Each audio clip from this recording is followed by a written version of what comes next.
Pemuzik jalanan antara golongan yang terjejas sesulam Perintah Kawalan Pergerakan bagi meraih kembali pendapatan. Sebahagian daripada mereka mula melakukan persembahan secara maya atau dalam talian.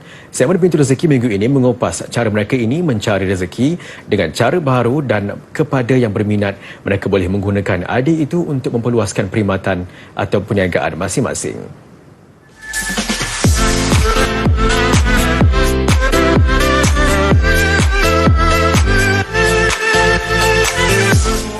Satu-satu lambang hidup insan, meniti rangkaian perjuangan. Muhammad Muhyiddin Muhammad Makhtar antara penggiat seni jalanan sepenuh masa yang menjana pendapatan melalui persembahan muziknya. Kerana tidak dapat lagi beraksi susulan Perintah Kawalan Pergerakan dan wang tabungan yang semakin susut, beliau beralih kepada membuat basking secara maya sejak tahun lalu. Muhyiddin mengakui langkah itu amat berbeza daripada membuat persembahan di depan khalayak. Yang penting, beliau masih dapat menggunakan bakatnya untuk mencari rezeki dan pada masa sama memanfaatkan kepesatan penggunaan media sosial masa ini. Basker sememangnya diorang akan buat persembahan di luar. Tak kisahlah sama ada di jalanan maupun di restoran, kafe maupun di kompleks pembeli belah ataupun di pusat-pusat di pasar raya sekalipun.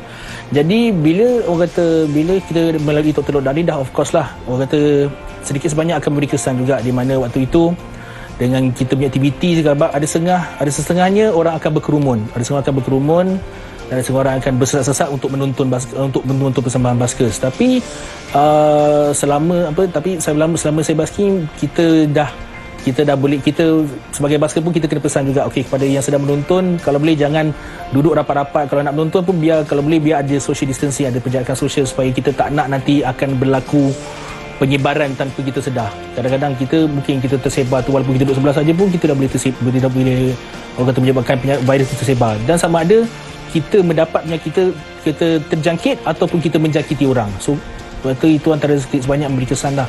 Dan bila kita buat virtual ni, sebenarnya ada pro, ada con dia juga. Maksudnya ada kebaikan dia, ada kelemahan dia juga sikit. Dari segi kebaikannya, kita dapat jaga penjarakan sosial, kita dapat jaga diri daripada kita terdedah dengan keadaan di luar.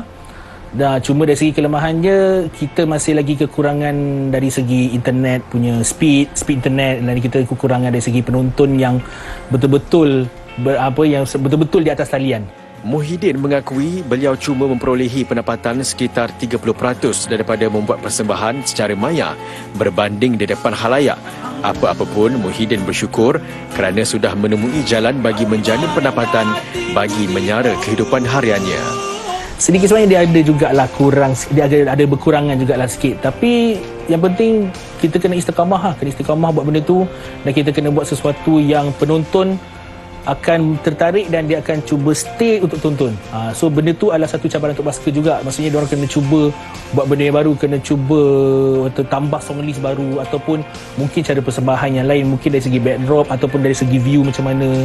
Di ibu negara, sahabat penghibur jalanan Malaysia juga menggunakan kaedah membuat persembahan secara maya bagi memastikan ahlinya masih meraih pendapatan ketika pandemik COVID-19.